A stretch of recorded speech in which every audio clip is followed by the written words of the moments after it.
أعوذ بالله من الشيطان الرجيم. بسم الله الرحمن الرحيم. الحمد لله رب العالمين، والصلاة والسلام على أشرف الخلائق أجمعين، سيدنا وسيد الأولين والآخرين، حبيبنا وحبيب إله العالمين، إمام المرسلين وخاتم النبيين، أبي القاسم المصطفى محمد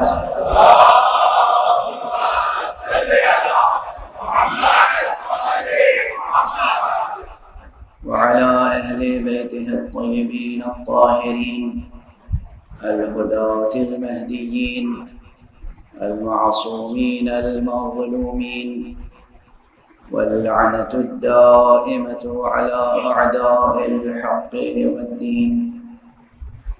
أما بعد، فقد قال الله تعالى عز اسمه في محكم كتابه ومتقن خطابه. بسم الله الرحمن الرحيم.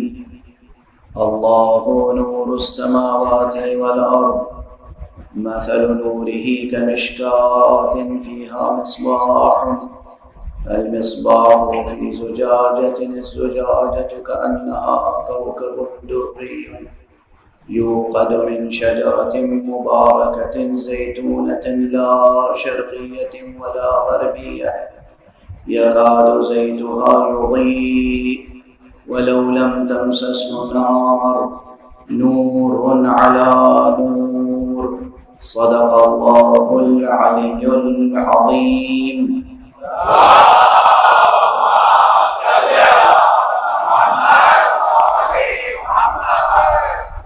ایک اور بلند تر صلوات پڑھیں.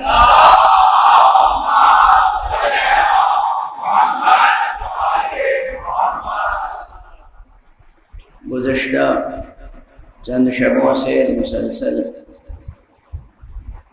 تذکرہ نورانی حضرت سید الشہداء علیہ السلام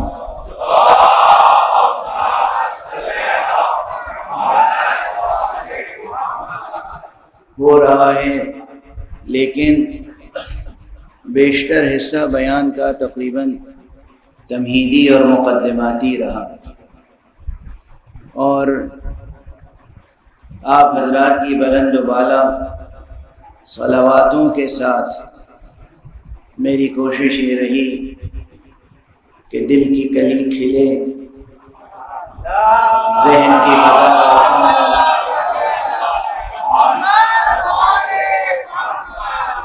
ذہن کی فضا روشن ہو، اور ہم قرآن مجید کی آیت نور کے ترجمے اور اس کی ترجمانی اور اس کی تفسیر و تعویل تک پہنچنے کا سفر طے کرنے کے لائق بن جائے.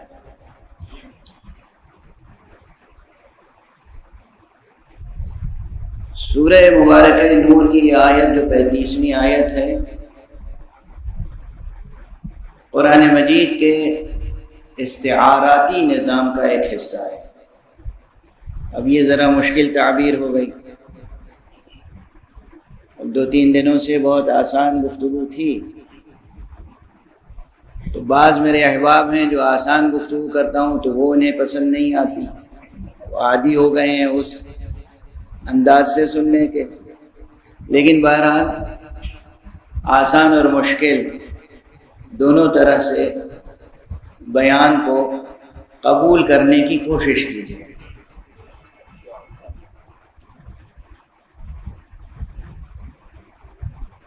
استعارہ کہتے ہیں میٹافر کو، اور تشبیہ کہتے ہیں سملی کو.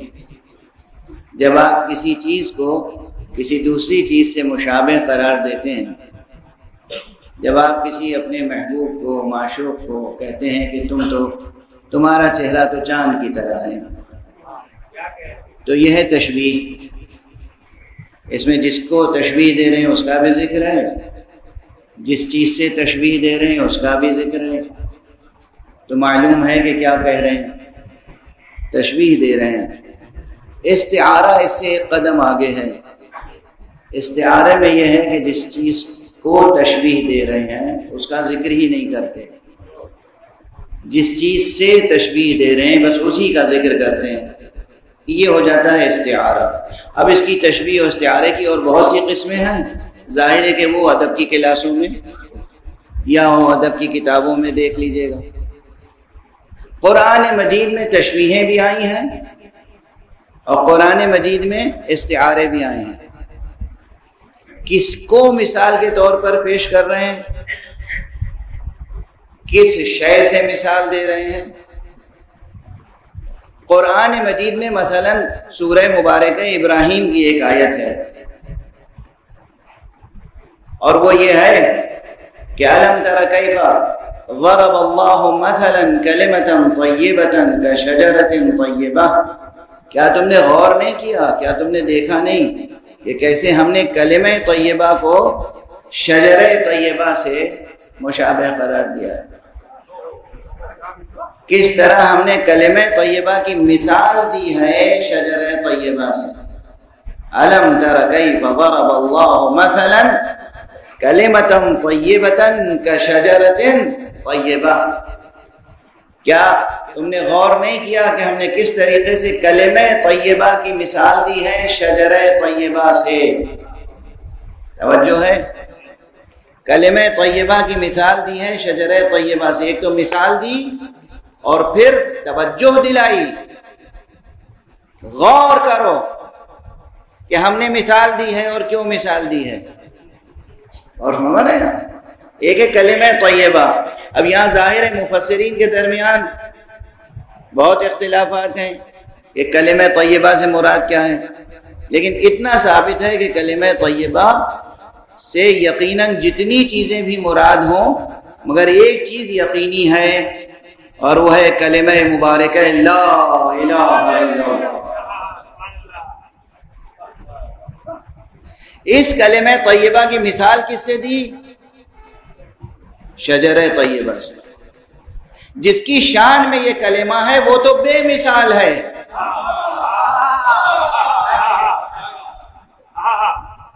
ذات گرامی حق سبحانہ و تعالی وہ تو وہ ہے کہ لیس کمثلہ شیء، وہ مطلقاً بے مثال ہے، کسی شے سے اس کو مثال، کسی شے کی مثال اس کی ذات سے نہیں دی جا سکتی، اور اس کی ذات کی مثال میں کوئی شے اور پیش نہیں کی جا سکتی، کوئی شے۔ یاد رکھیں ہمارے شعراء پروردگار انہیں سلامت رکھے، ان کو اور رزق سخن عطا فرمائے، لیکن یہ جو نازک سی ایک لکیر کھینچی ہوئی ہے یہ باقی رہنی چاہیے۔ ذات حق وہ ہے، اللہ سبحانہ و تعالی کی ذات گرامی وہ ہے جس کی مثال کسی شے سے نہیں دی جا سکتی، اور کسی شے کو اس کی ذات سے مثال نہیں دی جا سکتی۔ یہ یاد رہے، کل میں نے ایشور کے نراکار ہونے کا تذکرہ کیا تھا، اور یہ وہ مسئلہ ہے دقیق جہاں بہت سو کے قدم لڑکھڑا جاتے ہیں۔ اسی لیے اردو کے ایک مفکر شاعر نے کہا، سب کو متنبع کیا، خود ملت اسلامیہ کو۔ ہماری کتابوں میں، کتابیں سب لکھنے والے معصوم تھوڑی ہیں،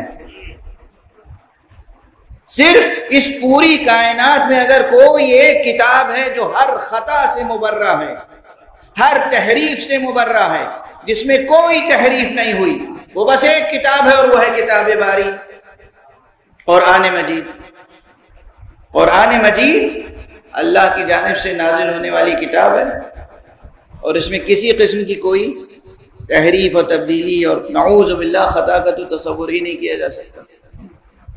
اس کے علاوہ جتنی کتابیں ہیں وہ سب انسانوں نے تالیف کی ہیں یا تصنیف کی ہیں۔ اگر کسی کتاب کے بارے میں یہ یقین حاصل ہو جائے کہ یہ تحریر، یہ کتاب معصوم کی ہے، تو پھر اس کا بھی وہی درجہ ہوگا جو معصوم کا درجہ ہے، اس کا بھی وہی درجہ ہوگا جو معصوم کا درجہ ہے۔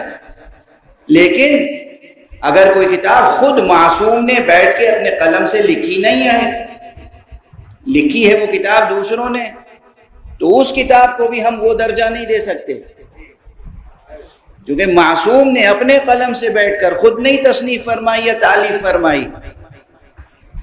ایک آواز یہاں سے اٹھی تھی جب میں نے کہا کہ کائنات میں ایک ہی کتاب ہے، تو ایک آواز اٹھی اور اس آواز کو میں نے سن لیا ہے، تو ایک اشتباہ ہے وہ دور کر دوں۔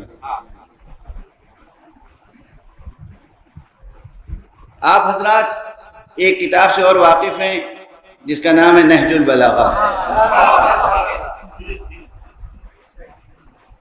یہ غلط فہمی نہ ہو کہ یہ کتاب نہج البلاغہ سرکار ولایت حضرت امیر المومنین علی ابن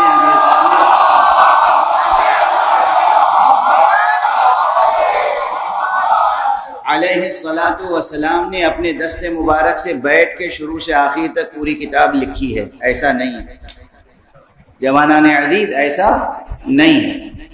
اور ایسا بھی نہیں ہے کہ جو کچھ ساری زندگی حضرت امیر المومنین علیہ الصلاۃ والسلام نے ارشاد فرمایا ہے، چاہے وہ مختصر گفتگو کے دوران ہو یا کسی قضیے کے فیصلے کے درمیان میں دوران ہو، یا خطبات ہوں آپ کے جو نماز جمعہ کے خطبے ہیں، نماز عیدین کے خطبے ہیں، یا ویسے صلحوں اور جنگوں کے موقع پہ خطبے ہیں، یا آپ کے مواعظ ہیں، آپ کے درس ہیں، جو کچھ پوری زندگی میں تقریباً 63 برس کی زندگی میں جناب امیر المومنین نے ارشاد فرمایا، اس سب کا مجموعہ نہج البلاغہ نہیں ہے۔ حضرت کے بعد سن 406 ہجری میں، حضرت کا زمانہ کیا ہے؟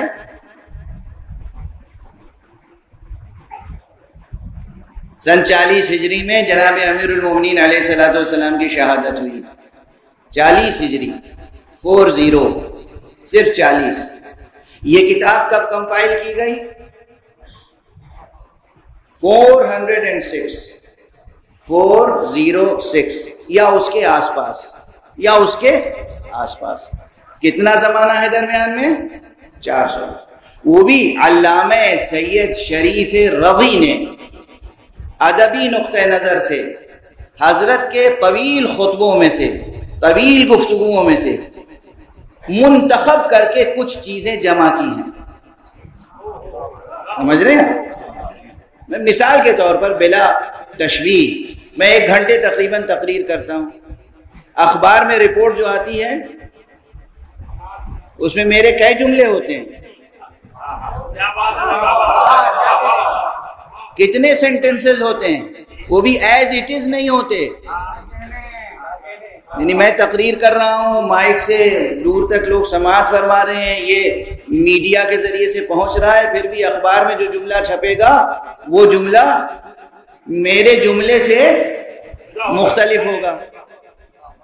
اور ہمارے یہاں تو اب نیریشنز میں یہی ہوتا ہے، جو نیریشنز پہنچے ان میں سے بھی اقتباس کیا گیا، وہ اقتباسات کا مجموعہ ہے نہج البلاغہ۔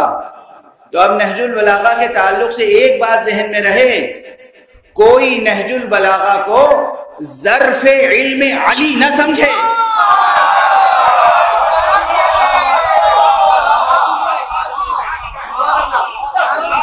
نہج البلاغہ کشکول رضی کا نام ہے، ظرف علم علی کا نام نہیں۔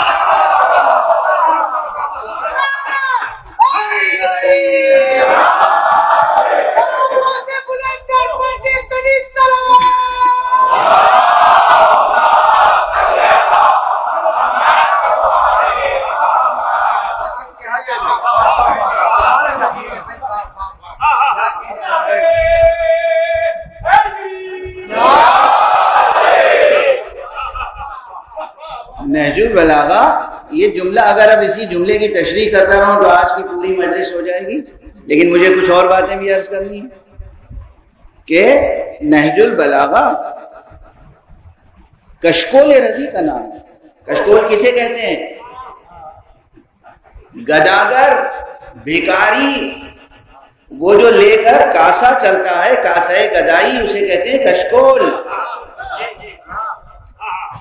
رضی چاہے جتنے بڑے عالم اور ادیب ہوں، امیر المومنین علیہ الصلوۃ والسلام کے در پر ان کی قدر و قیمت ایک گدائے علم سے زیادہ نہیں ہے۔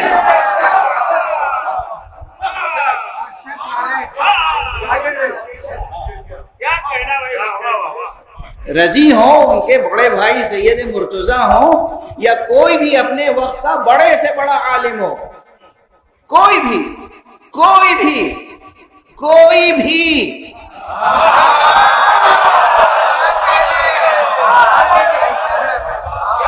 یہ اب پرانا جملہ دہرا دوں، یاد رکھیے گا اور ذہنوں میں محفوظ رکھیے گا اور لوح قلب پر لکھ لیجئے گا۔ اس کائنات کے سب سے بڑے عالم کا نام ہے علی۔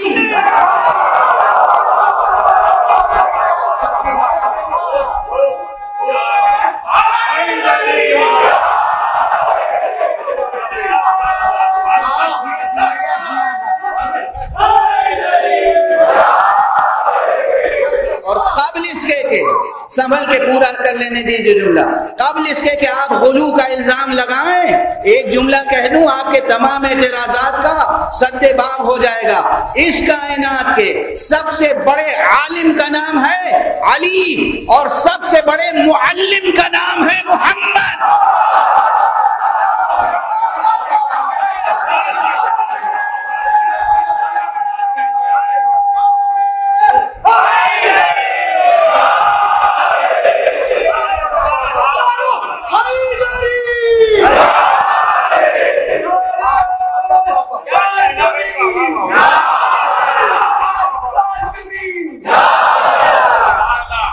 اور مصطفیٰ وہ ذات ہے، وہ معلم ہے، مصطفیٰ وہ معلم ہے جس کی آغوش میں تعلیم و تربیت پانے والے عالم کا نام ہے علی۔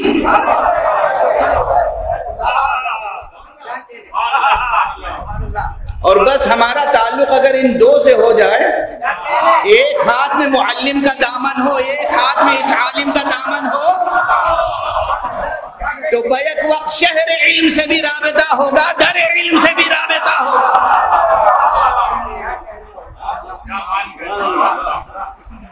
اور پھر ممکن ہے کہ جہل کی سیاہ آندھی قریب سے بھی گزر جائے۔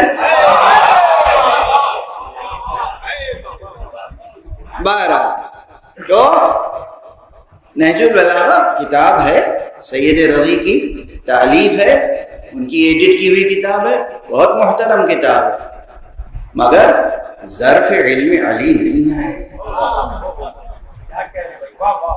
ظرف علم علی ہو کیسے سکتی ہے یہ کتاب؟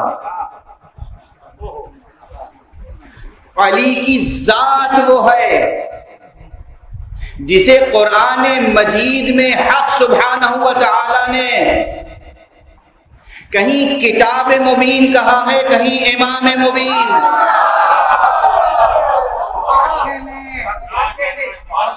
اور وہ بھی وہ امام مبین جس میں اللہ نے انسانوں کے تمام مخلوقات کے اعمال و آثار کا احصاء کیا ہے، جمع کیا ہے۔ وہ ہے ذات گرامی امیر المومنین علی ابن ابی طالب۔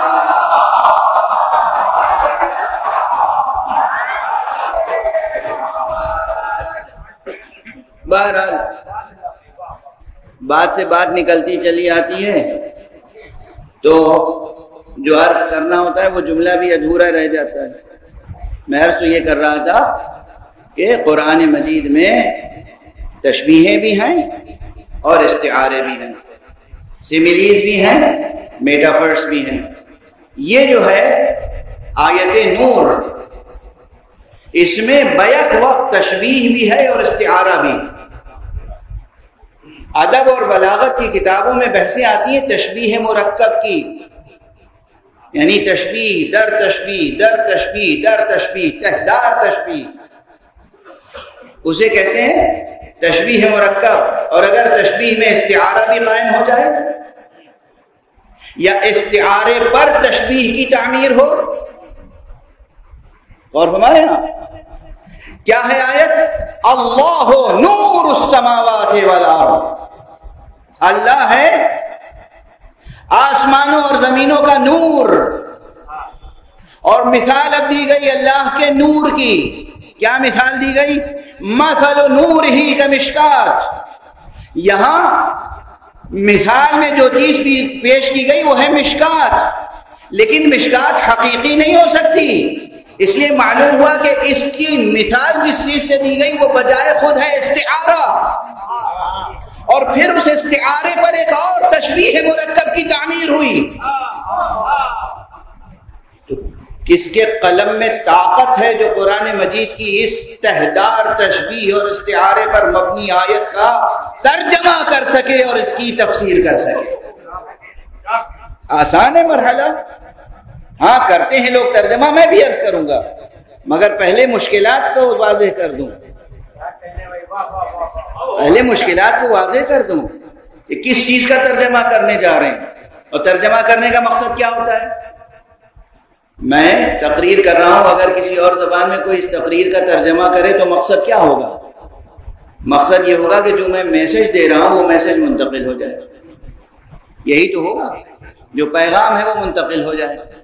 تو ترجمہ اور ترجمانی اور تفسیر ان سب کا ہدف اور مقصد ایک ہے کہ اس آیت مبارکہ میں جو پیغام اللہ سبحانہ و تعالیٰ نے انسان کی نگاہ کو جس طرف موڑا ہے، نظر ادھر ہی مڑے، کہیں اور نہ جائے. واضح ہے؟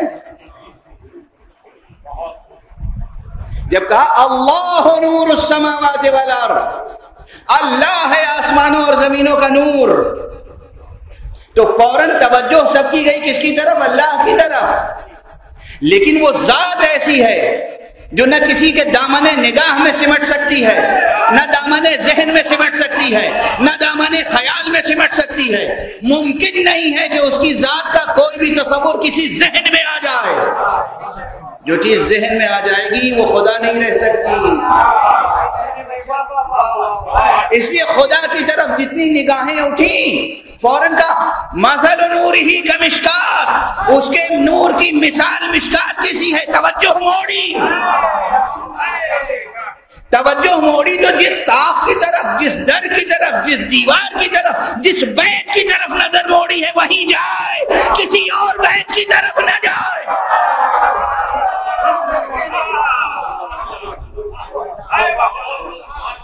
واضح ہے؟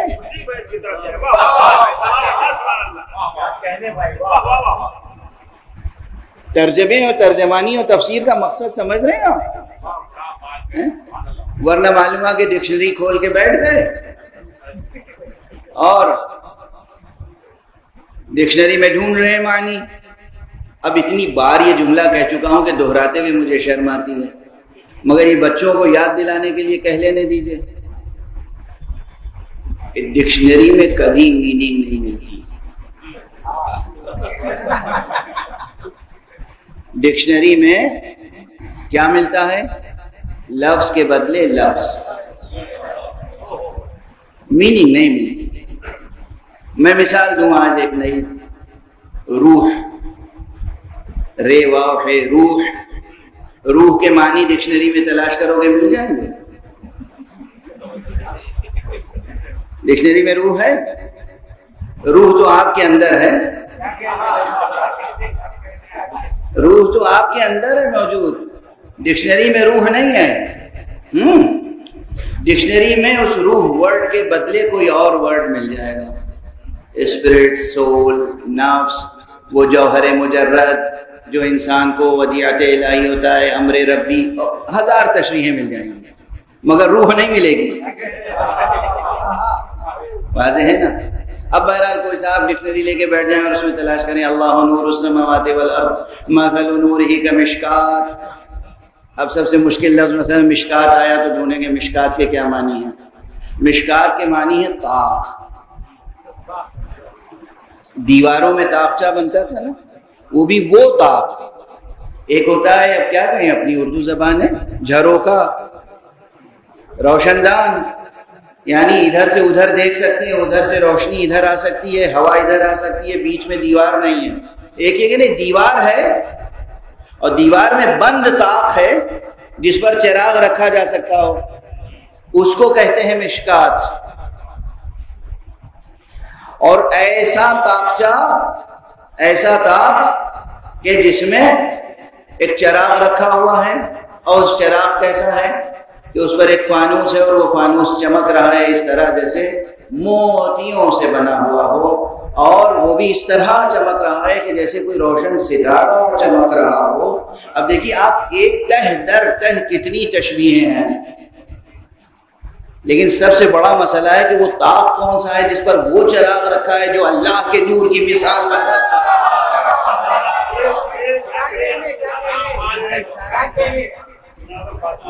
اور ہمارے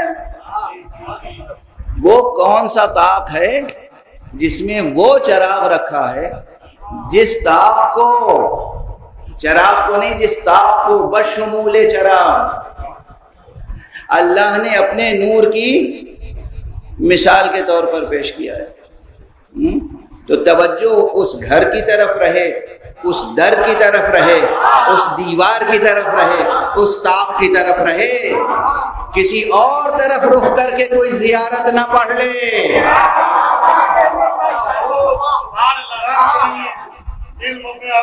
اور ہمارے یہاں توجہ برقرار رکھیے، بس اگر اسی انداز سے میں صرف ترجمے کی مشکلیں اور ترجمہ مرحلہ و مرحلہ کرتا رہا تو وقت گزر جائے گا۔ آج اتنا سمجھ لیجئے، یہیں پہ دامن بیان کو سمیٹنا شروع کر رہا ہوں تاکہ وقت کے اندر گفتگو تمام ہو سکے۔ پہلے فقرے پہ اللہ نور السماوات والارض، اللہ آسمانوں و زمینوں کا نور ہے۔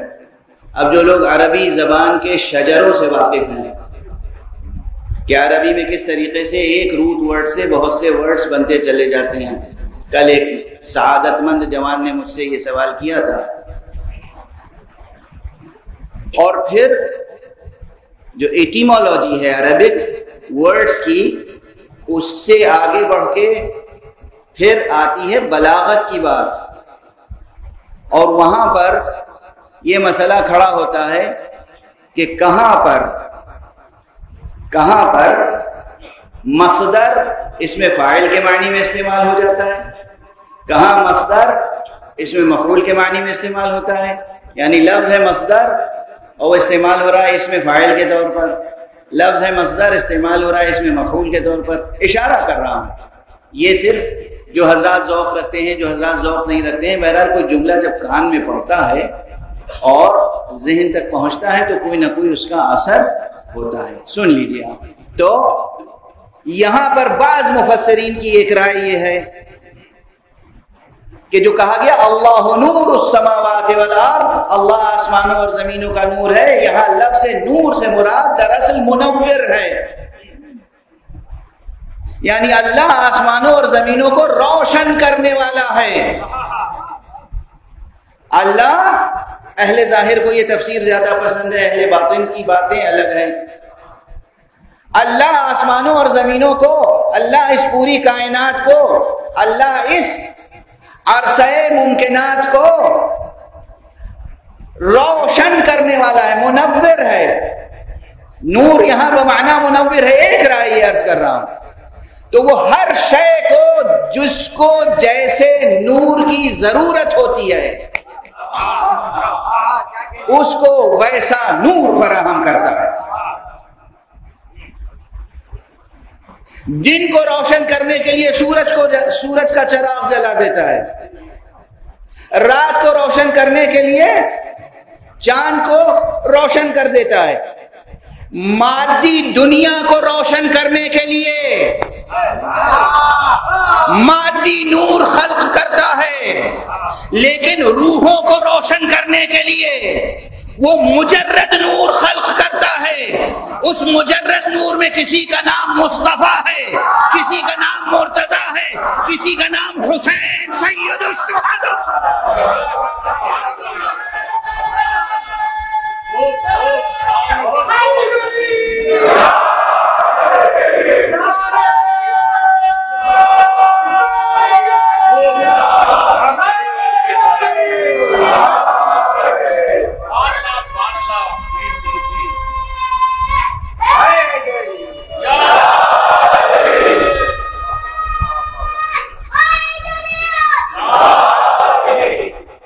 قرآن مجید ہی میں خود رسول اللہ کو سراج منیرہ کہا گیا ہے یا نہیں؟ چراغ سے تشبیہ دی ہے اللہ نے یا نہیں؟ حضور کو چراغ کہا ہے قرآن میں؟ اچھا، اگر رسول کو قرآن مجید نے چراغ بھی کہا ہے، رسول اللہ صلی اللہ علیہ وسلم کو قرآن مجید نے نور بھی کہا ہے، تو نور کا اطلاق خود اللہ فرما رہا ہے۔ اس کے معنی یہ ہے کہ وہ منور السماوات والارض، وہ نور السماوات والارض وہ ہے جس نے مادی دنیا کو روشن کرنے کے لیے جیسا سورج خلق کیا، چاند خلق کیا، ستارے خلق کیے، ویسے ہی اس نے روحوں کو روشن رکھنے کے لیے، ذہنوں کو روشن رکھنے کے لیے، اور مفارقات کو، مجردات کو، ان کو روشنی عطا کرنے کے لیے وہ نور خلق کیا ہے کہ جو اس عالم کو روشن کرتا رہے۔ اور اگر پیغمبر اکرم کے لیے بہت سے مطالب ہیں ذہن میں جو عرض کرنا چاہتا ہوں، مگر دامن وقت میں گنجائش نہیں، یہ چند دن گزر جائیں گے تیزی سے، بحث اپنی جگہ ٹھہری رہے گی، مکمل نہیں ہو پائے گی، پہلے عرض کر۔ اس لیے آپ کی ذہانتوں پہ بھروسہ کر کے، بہت سی بحثیں حذف کر کے، اور نتیجے عرض کر دیتا ہوں۔ پیغمبر کو اللہ نے قرآن مجید میں نور کہا، پیغمبر کو اللہ نے قرآن مجید میں چراغ کہا، اور پیغمبر نے حسین کے لیے ایک کلمہ استعمال کیا، حسین منی وانا من حسین۔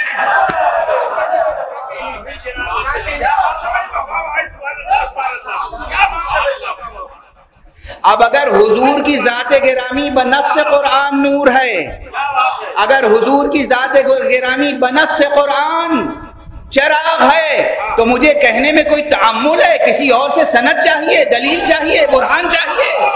حسین مجسم نور ہے، حسین مجسم چراغ ہے۔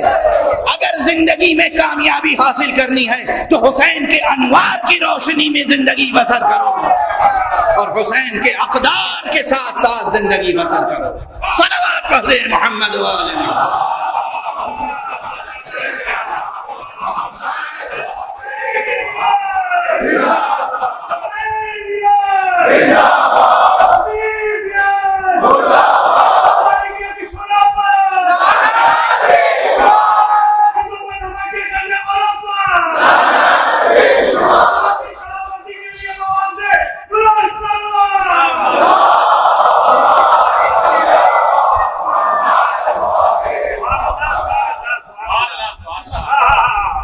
اور ہمارے ویسے یہ حدیث بھی آپ نے لاکھوں بلکہ لاکھوں سے بھی زیادہ بار سنی ہوگی، لیکن خدا کی قسم کتنی حسین ہے یہ حدیث۔ ایک تو یہ یاد رکھیے کہ املا بھی دونوں کا ایک ہے، حسین لکھو یا حسین،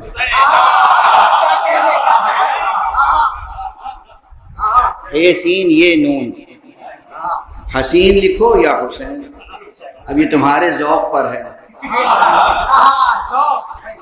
اور فراست پر ہے کہ کہاں یہ لکھا ہوا لفظ حسین پڑھو، کہاں حسین۔ لیکن یہ حدیث جو ہے حضرت، کتنی تمام پورے لاکھوں حدیثوں کے ذخیرے میں ایسی چمکتی ہوئی حدیث ہے کہ لفظ حسین سے شروع ہوتی ہے، لفظ حسین پہ ختم ہے۔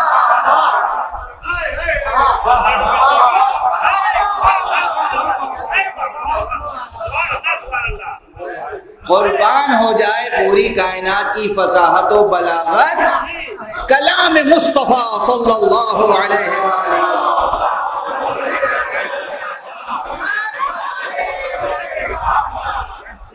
کتنی حدیث، کیسی نورانی، کیسی روشن، کیسی حسین حدیث مبارک ہے۔ حسین منی وانا من حسین، حسین سے کلام شروع ہو رہا ہے، حسین پہ ختم ہو رہا ہے۔ یعنی اگر رسول کے دامن سے وابستہ رہنا ہے تو ہمارا اور تمہارا سفر حسین سے حسین تک رہے گا۔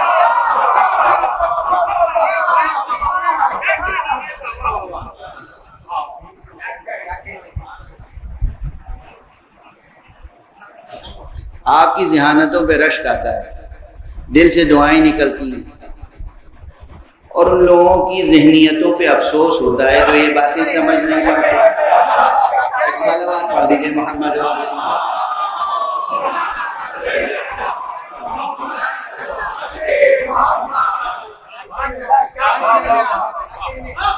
اگر دل و جان کے ساتھ، اگر پورے وجود کے ساتھ وابستہ دامان مصطفیٰ رہنا ہے، وابستہ دامان ختم نبوت رہنا ہے، تو سفر حسین سے شروع کرو، حسین سے ختم،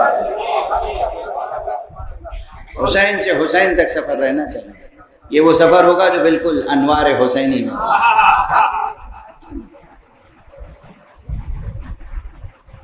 معلوم ہے، تاریخ میں مشہور ہے تاریخ ولادت سرکار سید الشہداء 3 شعبان 4 ہجری، اس پر تقریباً اجماع ہے یا شہرت ہے۔ اب یہ نہیں کہہ کے آپ کے ذہن کو مقدر کرنا چاہوں گا، لیکن پھر بھی کہہ رہا ہوں تاکہ جن میں تحقیق کا ذوق ہے وہ اپنے ذوق کو بھی آسودہ کریں۔ تاریخ میں، یہ انسانوں کی لکھی ہوئی تاریخ میں، درباریوں کی لکھی ہوئی تاریخ میں، بازاریوں کی لکھی ہوئی تاریخ میں،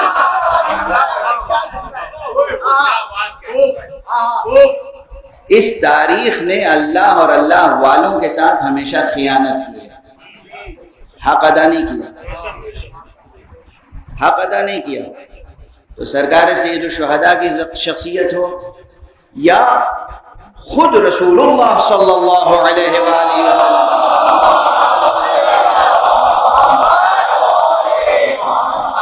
یہ جو عام تاریخیں ہیں ان میں جو کچھ لکھا ہوا ہے وہ صحیح نہیں ہے۔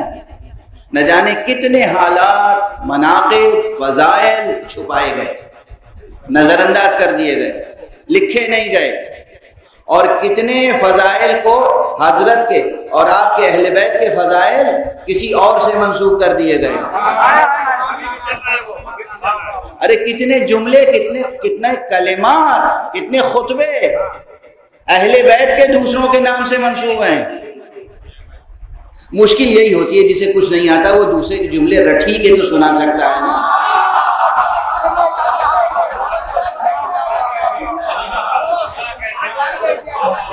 آپ خود نہیں تقریر کر سکتے تو کیا کریں گے پھر؟ اور تقریر کرنے کا شوق بھی ہو تو اور زیادہ مجبوری ہو جائے گی۔ تاریخ میں یہ ہوتا آیا ہے۔ کتنا کلام مولا امیر المومنین علی ابن ابی طالب علیہ الصلوۃ والسلام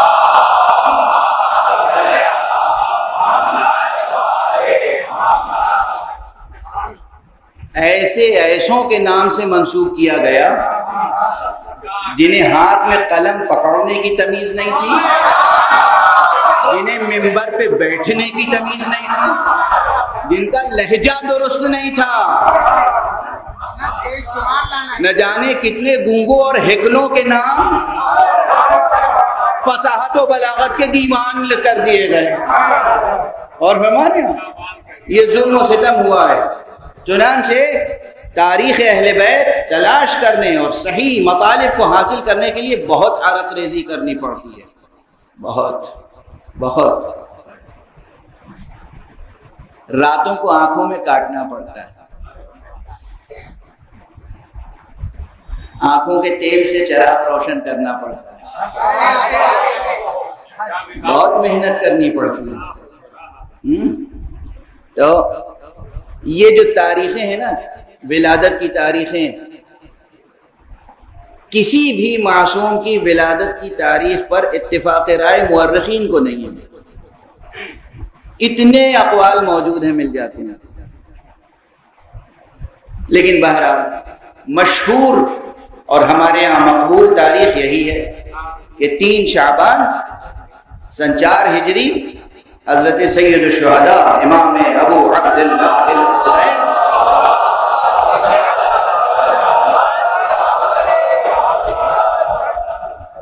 علیہ السلام کی ولادت باسعادت ہوئی، یعنی خانہ نور میں ایک نئے آفتاب کا اضافہ ہوا اور شجرہ نور تناور ہوا، اور پیدا ہوتے ہی وہ کرامتیں سامنے آئیں۔ وہ منقبتیں سامنے آئیں، وہ فضیلتیں سامنے آئیں جس نے یہ بتا دیا کہ یہ پیدا ہونے والا وہ ہے جو دنیا میں اس زمین پر رہنے والوں کے لیے بھی شفاعت کا سبب بنے گا اور عالم ملکوت میں رہنے والوں کے لیے بھی شفاعت کا سبب بنے گا۔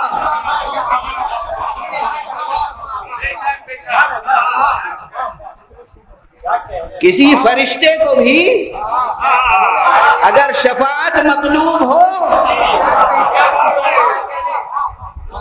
تو وہ ارے یہ شفاعت کے منکر انسان کس شمار قطار میں ہے، کس شمار قطار میں؟ جہاں فرشتے قطار میں لگے ہوں کہ حسین ایک چشم کرم فرما دیں۔ اور دیکھیے ابھی میں نے کیا عرض کیا تھا کہ حضور کے دامن سے وابستہ رہنا ہو تو حسین سے سفر شروع کرو، حسین تک۔ کیا حسین سفر ہوگا، کیا عظیم سفر ہوگا، کیا نورانی سفر ہوگا۔ آیا فرشتہ کس کے پاس؟ حضور کے پاس۔ حضور نے بھیجا کس کے پاس؟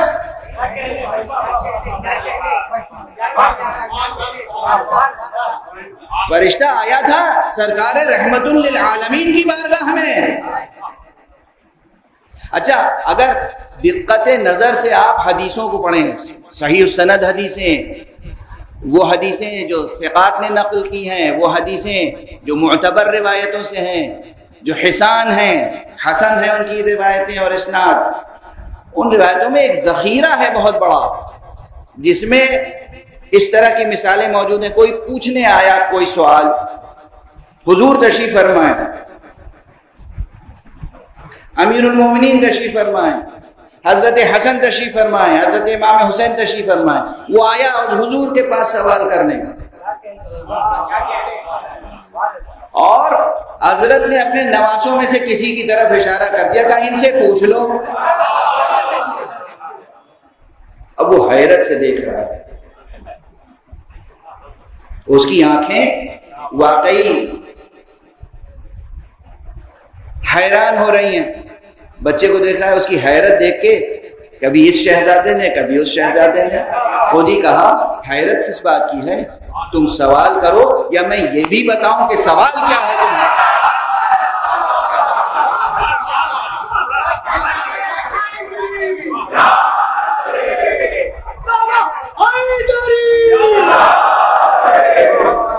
تم حیرت میں مبتلا رہو گے، پوچھو گے یا میں یہ بتاؤں کہ پوچھنا کیا چاہتے ہو اور یہ بھی بتاؤں کہ اس کا جواب کیا ہے۔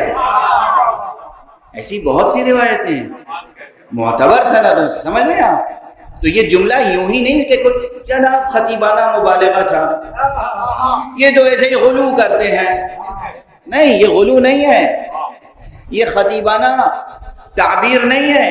نہ جانے کتنے مواقع ہیں جہاں لوگ آئے کسب فیض کے لیے حضور تک، حضور نے کہا ان سے کسب فیض کر لو۔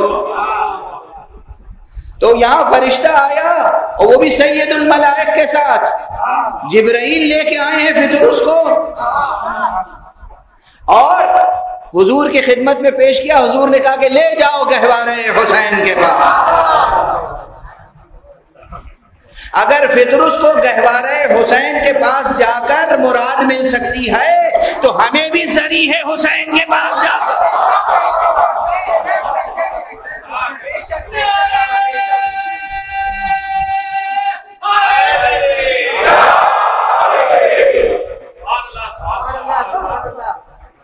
یہ بدعتیں نہیں ہیں، یہ شرک نہیں ہے، یہ تو وہ راستہ ہے جو رسول دکھا کے گئے ہیں۔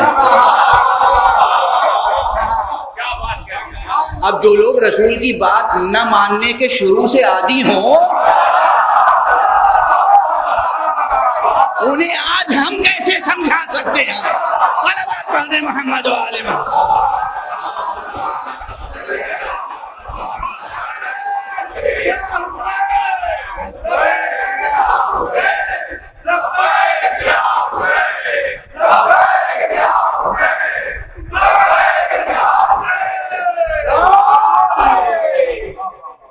میرے ہاتھ میں یہ یاد دہانی موجود ہے.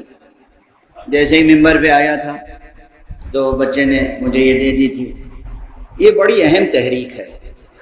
دنیا کے مختلف ملکوں میں ہمارے جوان، بہت سے جوان ہوئز حسین کی تحریک چلا رہے ہیں. مجھے دل سے پسند ہے یہ تحریک. پروردگار ان جوانوں کو کی توفیقات میں اضافہ فرمائے اور زیادہ سے زیادہ لوگوں تک یہ پیغام نام حسین اور پیغام حسین کو پہنچا سکیں. یہ ہم سب کے اوپر فرض ہے. جو جتنا کنٹریبیوٹ کر سکے کم ہے. اس کرۂ ارض پر کوئی ایک فرد بشر بھی باقی رہنے نہ پائے جو نام حسین اور پیام حسین سے آشنا نہ ہو. یہ عزم آپ کے اندر زندہ رہنا چاہیے جس طریقے سے بھی ممکن. ہاں، انٹلیکچوئلز، اسکالرز، دانشوروں، مدبروں اور علماء اور فقہا کے زیر سایہ تحریکیں چلتی ہیں. تو میں پہلی ہی مجلس میں کہہ چکا ہوں، پروان چڑھتا ہوں. آپ جتنی محنت کریں مگر ایک رہبر کے اشارے پر چلیں. ایک وقت میں 2 رہبر ہوں گے تو مسئلے پیچیدہ ہوں گے. رہبر کے انتخاب میں خطا نہ ہو اور محنت کریں اور جس طرح ممکن ہو سرکار سید الشہداء کی خدمت کریں. خلوص کے ساتھ، اخلاص کے ساتھ، بے لوث خدمت، بے غرض خدمت، بے ریا خدمت، دکھاوے کا شائبہ نہ ہو، کوئی اور غرض بھی نہ ہو، کوئی غرض نہیں. حسین علیہ السلام کے در پر جو بے غرض جائے اس کی کوئی غرض ایسی نہیں ہوتی جو پوری نہ ہو.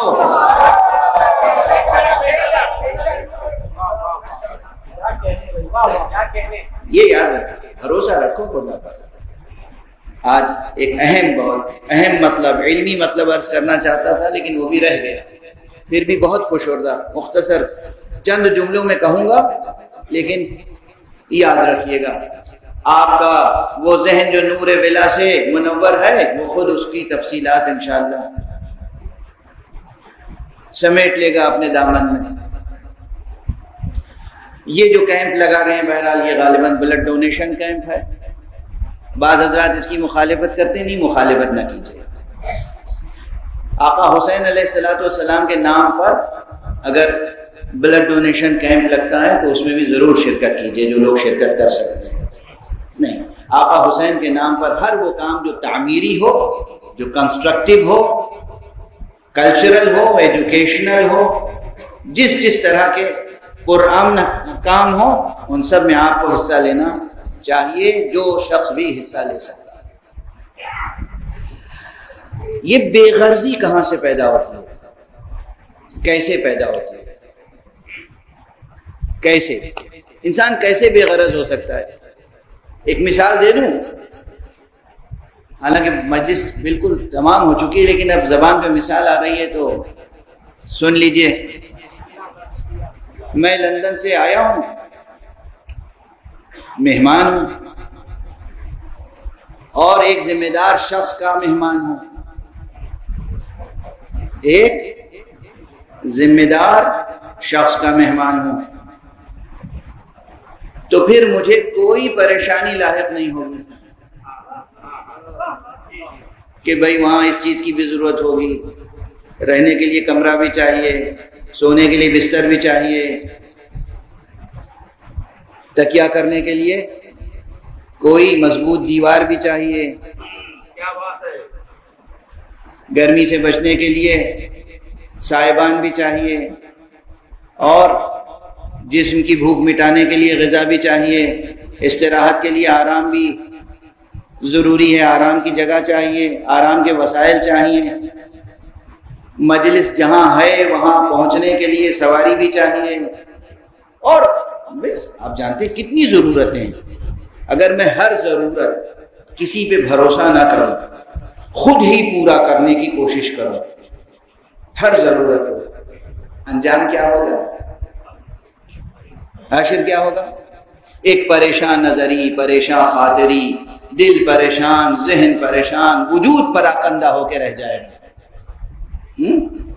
اگر بھروسہ کیا لیکن صحیح شخص پہ نہیں کیا،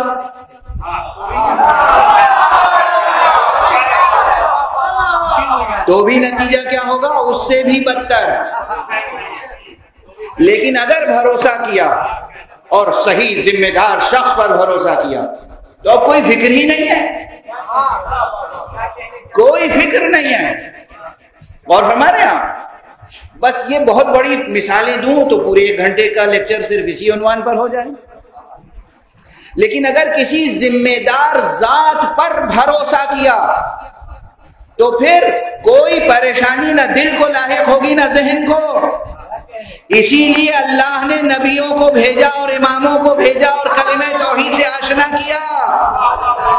تم کچھ نہ تھے تو میں نے تمہیں وجود عطا کیا، تم اپنی بھوک نہیں مٹا سکتے تھے تو ہم نے ماں کے سینے سے تمہاری غذا فراہم کی، تم کچھ نہیں کر سکتے تھے تو تمہاری ہر ضرورت کو پورا کیا۔ اب جب بڑے ہو گئے تو ادھر ادھر پریشان کہاں ہوتے ہو؟ خدا کی ذات پر بھروسہ کرنا سیکھو۔ توکل، توکل 2 لفظیں یاد رکھیے گا۔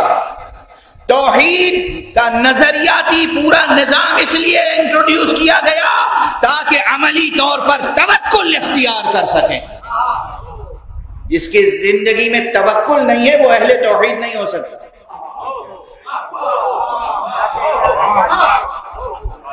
جس کی زندگی میں توکل نہیں ہے وہ اہل توحید کہلانے کا سزاوار نہیں ہے، اہل توحید کہلانے کا حقدار نہیں ہے۔ وہی ہوگا اہل توحید جو عملی طور پر توکل رکھتا ہو، یعنی بھروسہ حق سبحانہ و تعالی، بس اللہ پر بھروسہ۔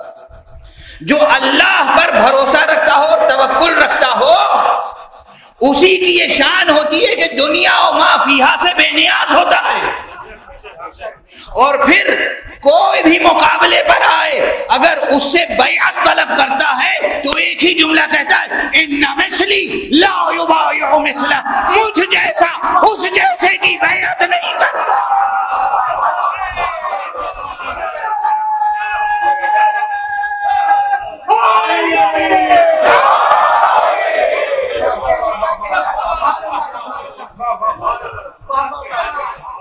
مجھ جیسا، بس مجلس تمام۔ یہ خود یہ جملہ ایک سرچشمہ نور ہے خدا کی قسم۔ آقا حسین علیہ السلام کا یہ جملہ ایک سرچشمہ نور ہے۔ مجھ جیسا، مجھ جیسا، میں نہیں، آئی می کا کلچر نہیں ہے۔ نعوذ باللہ سرکار سید الشہداء کو کوئی خسیس، کوئی رقیق، کوئی شقی، کوئی لعین انانیت یا تکبر یا اس طرح کے الزامات لگانے اور اتہامات لگانے کی کوشش نہ کرے۔ اس لیے کہتے ہیں کہنے والے، اس لیے یہ سخت جملے آ جاتے ہیں میری زبان پر۔ بعض حضرات نے کہا آپ دن بدن تلخ ہوتے جا رہے ہیں، میں نے کہا بالکل صحیح ہے، اور مجھے اپنی تلخی پہ کوئی شرمندگی بھی نہیں ہے۔ 1400 برس گزر گئے، 1500 برس گزر گئے، اب بھی اگر محمد اور آل محمد سمجھ میں نہیں آئے تو کب تک ہم مسکرا کے آپ کو برداشت کریں گے؟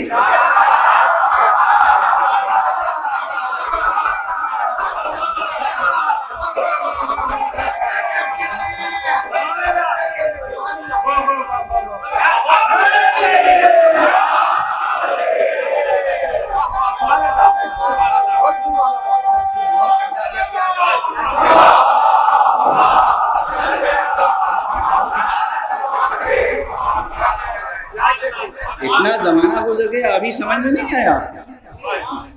ابھی کہتے ہیں چونکہ بنی ہاشم میں ایک انانیت تھی اور وہ چاہتے تھے کہ ان کی سلطنت رہے، اور حسین کے والد علی چونکہ خلیفہ رہ چکے تھے تو حسین چاہتے تھے کہ یہ خلافت میرے گھر سے باہر نہ نکلے۔ ارے وائے ہو اس فکر پر، فکر پر، وائے ہے اس فکر پر. اب بھی نہ سمجھے کہ محمد و آل محمد کتنے بلند تھے، کتنے بلند تھے. یہاں نہ انانیت، نہ خود غرضی، نہ حرص، نہ ہوس، کچھ نہیں. مسئلہ میں کا نہیں ہے، مسئلہ مجھ جیسے کا ہے.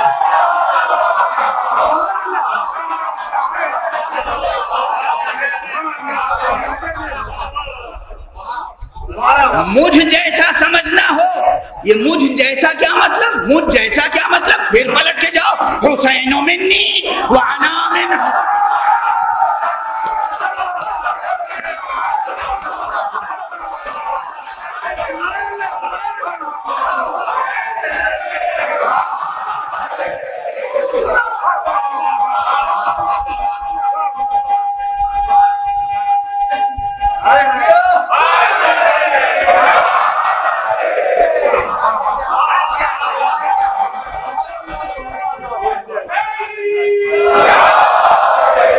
تمہیں سمجھ میں نہیں آتا مجھ جیسا کسے کہتے ہیں؟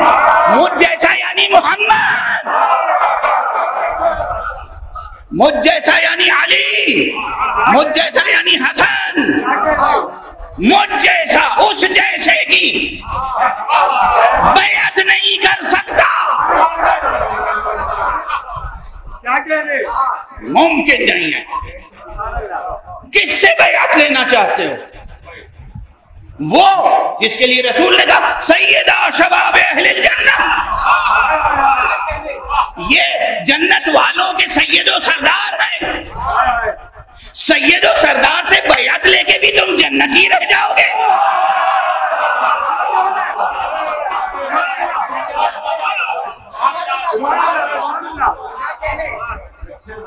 اگر نبوت پر یقین ہے، اگر نبی کے کلام پر یقین ہے، تو سعادت مندی سے ہر امتی کو سر جھکا کے کہنا چاہیے حسین ہاتھ بڑھائیں، ہماری بیعت قبول کریں. کیوں؟ ہم کیوں حسین کہیں گے؟ ہم کیوں تمہاری بیعت قبول کریں؟ آپ سید و سردار جنت ہیں، رسول نے پہچنوایا ہے، اور ہم چاہتے ہیں کہ ہم بھی جنتی ہو جائیں. حسین سے خدا کی قسم وہی، خدا کی قسم وہی حسین سے بیعت طلب کر سکتا ہے جس کا نہ نبوت پہ یقین ہو، نہ آخرت پر. جنت پہ یقین ہی نہ ہو، جنت پر یقین ہی نہ ہو، آخرت پر یقین ہی نہ ہو، نبوت پر یقین ہی نہ ہو، وہی حسین سے بیعت طلب کر سکتا ہے، اور کوئی طلب نہیں کر سکتا. نہ حسین سے، نہ حسین جیسے سے.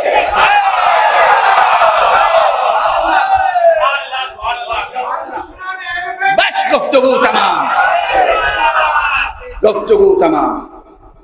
دو جملے عرض کروں گا، آپ کی طبیعتیں منقلب ہو جائیں گی. حسین نے انکار کیا بیعت کا، بیعت کا انکار. مدینہ چھوڑا، مکے آئے. مکے میں 3 شعبان ہی کو مکے میں داخل ہوئے. جو تاریخ ولادت ہے مدینے میں، وہی تاریخ دخول ہے مکے میں. 3 شعبان کو مکے میں داخل ہوئے. 8 ذی الحجہ تک مکے میں رہے.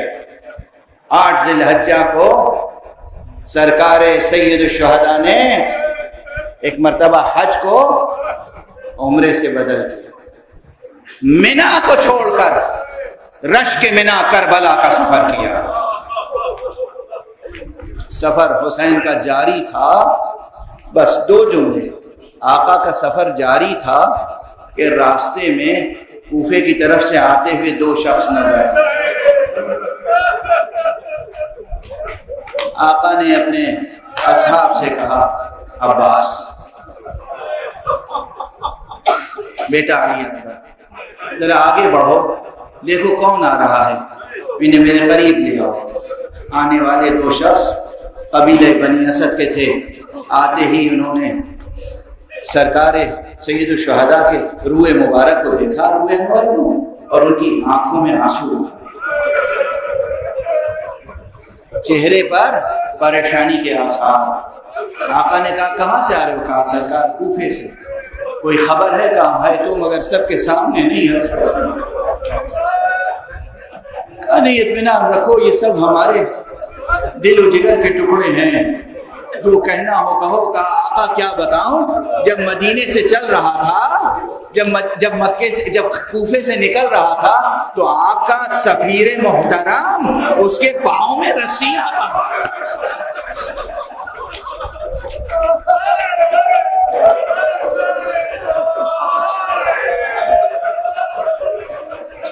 کوفے کی گلیوں میں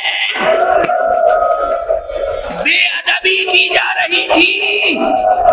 آقا حسین مسلم ابن عقیل اور ان کو اپنے گھر مہمان رکھنے والے ہانی ابن عروہ دونوں کو قتل کر دیا گیا۔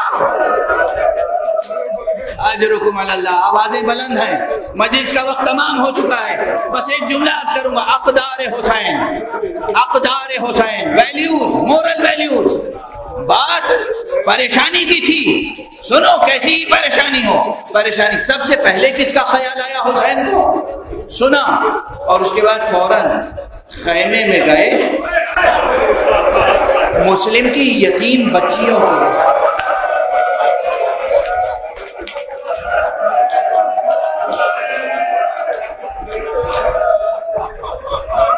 قریب بلایا اور بہت شفقت سے سر پہ ہاتھ رکھا۔ بچی نے ایک مرتبہ امام کا چہرہ دیکھا، ماموں جان میرے بابا کی خیر دو۔ بچی کی فراست، بچی کی فراست۔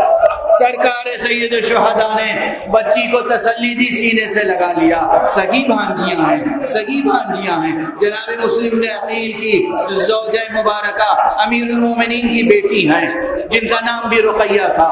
بھانجیوں کو قریب بلایا اور جو زیورات اپنی بیٹی کے لیے رکھے تھے وہ کوہر، وہ گوشوارے یتیم بچیوں کی نظر کر دیے۔ ہائے حسین بتا رہے ہیں کوئی شہید ہو جائے تو اس کے بچوں سے کیسا سلوک کیا جاتا ہے، مگر اللہ اکبر کربلا، ادھر حسین شہید ہوئے، ادھر یتیمان حسین کے رخساروں پر تماچے لگائے، کانوں سے کوہر لوٹے گئے، خیموں میں آگ لگائی گئی، زمین سے تا آسمان ملائکہ کی فریادیں بلند تھی، واہ حسینہ واہ علیہ، انا للہ و انا الیہ راجعون، رضا بقضائہ و تسلیما لامرہ۔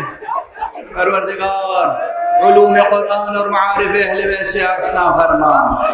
پروردگار معبود پالنے والے ملت اسلامیہ کو تہذیب محمد و آل محمد کے سانچے میں ڈھال دے۔ پروردگار ہمارے جوانوں کے جوش اور جذبے میں اور ثبات و استقلال و برکت عطا فرما۔ ہم کو اور ہمارے جوانوں کو پوری دنیا میں نام حسین اور پیغام حسین پہنچانے کی توفیق عطا فرما۔ پروردگار معبود ہمارے سروں پر رہبر معظم حضرت آیت اللہ العظمی سید علی حسینی خامنئی کا سایہ برقرار رکھ، ان کو اپنے خاص حفظ و امان میں رکھ۔ پالنے والے ان کی رہبری میں دنیا میں جو لوگ اسلام کے لیے اور ملت اسلامیہ کے لیے خدمت کر رہے ہیں ان سب کی توفیقات میں اضافہ فرما۔ پروردگار معبود حضرت آیت اللہ العظمی سید علی سیستانی کو بھی ہمارے سروں پر باقی رکھ۔ پروردگار جتنی مرجعیات دینی رشیدہ ہیں ان کی حفاظت فرما، اور پروردگار ولی آخر کو اذن ظہور عطا فرما، ان کے ہاتھوں سے اپنی رحمت و رافت و عدالت کا پرچم لے۔